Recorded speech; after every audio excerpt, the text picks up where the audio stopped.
मिठाई मिठाई गधा।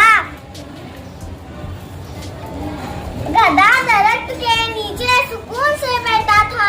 अचानक इसके दिल में आया कि मीठी बर्फी खानी चाहिए। गधा अब जंगल में अपने दोस्तों के पास गया। इसने इनसे कुछ मीठा खाने की ख्वाहिश जाहिर की। भालू ने इसे शहद खाने के लिए दिया। गधे को शहद पसंद नहीं आया। गधे ने शहद खाने से इनकार कर दिया।